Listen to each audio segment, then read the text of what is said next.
Hey guys, Dov here, back with another core unit for Total War Warhammer 2 multiplayer. We're here today with Wild Riders for the Wood Elves, of course, the most expensive and highest tier light cavalry in the game. Today against the Lizardmen, which is an interesting choice.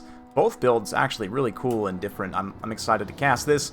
So we're getting off into the action right away. We've got Glade Riders with Hagbane tips here. Let's just quickly slow it down and double check. Yep, Orion's here with Horn of the Wild Hunt. Great synergy for Wild Riders, Wild Hunters of Kurnos charging in here with two more. Got some Skink Skirmishers, or even Chameleon Skinks supporting. Main line consists of just Eternal Guard with shields, Glade Guard with Starfire Shafts. We've also got a Lore of Life healer. And on the Lizardmen side, Tic-Tac-Toe is leading the way with some more Lizard Cavalry. But here, this is the main engagement we want to focus on. Horn of the Wild Hunt is popped. These guys charge in here and just absolutely wreck these Cold One Riders. The Cold One Riders were all targeted on the Wild Hunters of Kurnos, and as a result, two of the units get side charged here by these other Wild Riders. With their extra charge bonus, they're just going to absolutely wreck there. They're up to literally 100 charge bonus with that Horn of the Wild Hunt active. So beautiful stuff. Blade Riders now pushing through. Going to be taking some Chameleon Skink fire, but this is already a pretty decisive engagement. I mean, granted, those Cold One Riders were pretty, they weren't as expensive, I guess I should say, as the Wild Riders there, but in terms of value, it was a good trade for the Wild Riders, mostly because they didn't take any damage. But here they're going to come in and try and go after probably, I'm not sure, the Manticore, Summon Manticore. Orion's going to use his anti-large kind of single-entity stopping power to go after that. It looks like the Wild Riders, this is going to be a little bit of a rougher countercharge, definitely. The anti-large bonus of the Cold One Spear Riders will carry them some here, but Wild Riders still doing okay because of the physical resistance and melee defense. Nice Flock of Doom, though, from the Lizardmen side is going to be quite a bit of damage. And this also goes to show Wild Hunters of Kurnos, 37 melee defense for a unit that expensive especially, but even regular Wild Riders with shields, they are the definition of a glass cannon, right? Like an expensive, very hard-hitting, light cavalry unit is just going to be, by definition, like a glass cannon, absolutely. They, at this point, are largely routed off and terrified here. Thankfully, they did survive with quite a few of their unit models intact. They'll be able to get some healing and restore quite a bit of that HP, but still, they can take damage very, very quickly. And although they traded pretty well there with those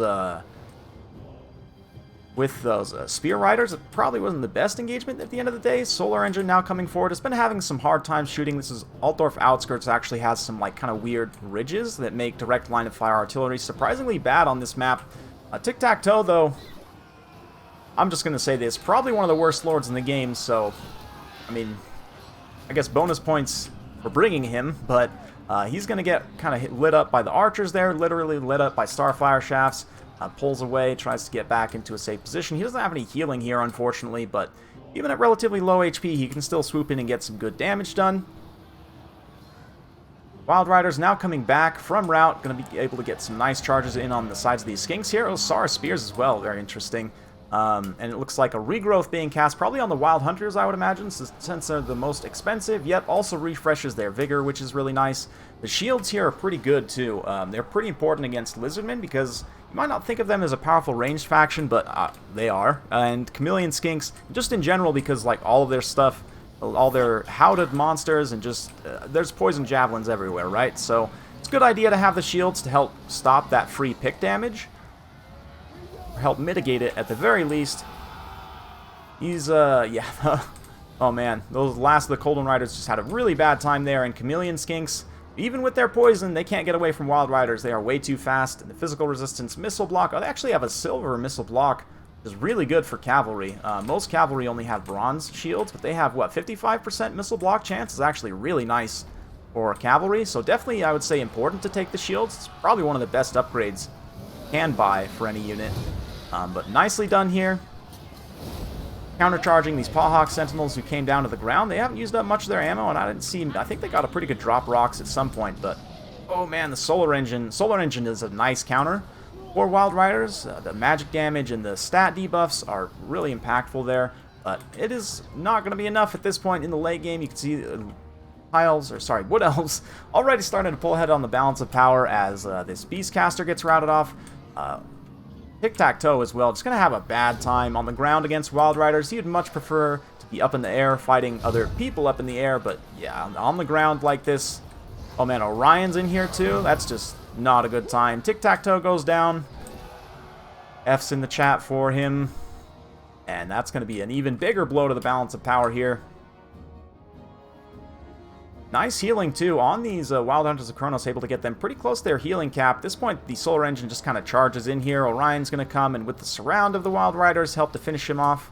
Very appropriate, I feel, for Orion to be leading a bunch of Wild Riders in a build like this. So big thanks to Stormrunner, a friend of the channel, for sending that one in. Fun replay. Yeah, interesting one too. Kind of weird builds on both sides. I would say you're better off always without Tic-Tac-Toe, but I kind of see what this player was going for. To have Tic-Tac-Toe in the up in the air and support with Manticores to potentially take down a Glady like that. I see what he was going for there, but unfortunately ran into Orion, and Orion is a literal force of nature, right? Great job too with Horn of the Wild Hunt there on that initial engagement to get those the Cold One Riders there, and good charge kind of targeting there from Stormrunner. 107 kills in the Wild Hunters. You can see both these other ones got some XP chevrons too, so they got some work done. 79 and 48 there.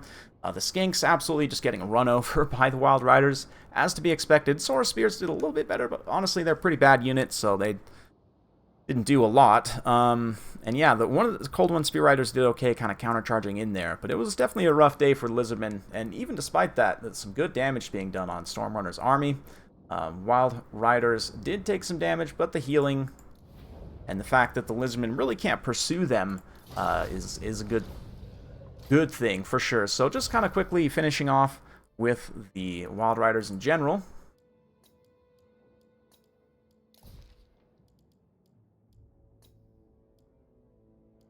Taking a look here, like I said, they're the most expensive light cavalry in the game. I'm trying to think. I don't think maybe Centaurs are the next closest, probably at 700. Maybe I'm forgetting something, but I think if I take a look at the faction screen, I can't think of any others. Yeah, maybe like Horse Masters, but they're more skirmish cav, right? Than shock cav. And Centaurs aren't even really shock cav per se. I mean, 42 charge bonus is certainly pretty solid, especially while it's buffed up by Primal Fury, but I mean, Wild Riders are shock cavalry in the purest sense of the word. 62 charge bonus plus Frenzy means they hit super hard on the charge. Great weapon damage too, with pretty good AP values. About what, 1/3 AP, which is pretty decent. The melee defense is a little bit lacking, but that's definitely one of the reasons why you want to bring the shields. And Silver Missile block chance, super important for light cavalry. To be able to have that. I think they're maybe the only light cavalry that have that. Maybe not. There might be some Tomb Kings, but anyway. Yeah, the charge bonus here is just absolutely massive. They're literally better than Centaurs in every way. And the Vanguard deployment, the Force, Woodsman, the physical resistance, all working very well in their favor. Even still, though, you have to be very careful with them. Micro is high priority. So the synergy with Orion is super strong. With the Horn of the Wild Hunters we saw there, they can literally get to 100 charge bonus. But even supporting them also with, like, the Glady to net something and then charge it if it's something specific and high value, or, you know, charging down with the Glade Lord with the Helm of Discord to try and debuff enemies' melee defense and then charge in, sort of like a discount Lewin Bretonia type play. Yeah, that can also be pretty viable. I mean, just in general, Wild Riders, there's a few different things you could do with them, but the main thing I want to stress is they are tricky to use because they're very squishy. Definitely want to have healing for them. In matchups, they're pretty universal in most matchups that you would play with the Wood Elves, mostly because they're kind of one of your only cavalry options, and they are pretty good if used in the right scenario, and very specifically with the right synergy. But just in general, yeah, generally I find that at least with my level of micro, sometimes I screw up with them, and it can be hard to get them to pay for themselves. As far as the best use cases, though, ideal factions to use them against are definitely going to be those with a lot of light infantry.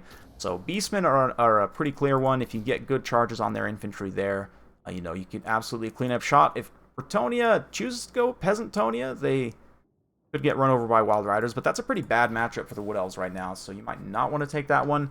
Dark Elves, another one. They have a lot of light infantry that's high value. You've got Sisters of Slaughter and Witch Elves both. You don't want to stay engaged with Witch Elves, because obviously you'll get enraged and then you can't cycle charge, but a quick hit and run can do a lot of damage, especially from the Wild Hunters, given that they also have magic damage, which is quite nice.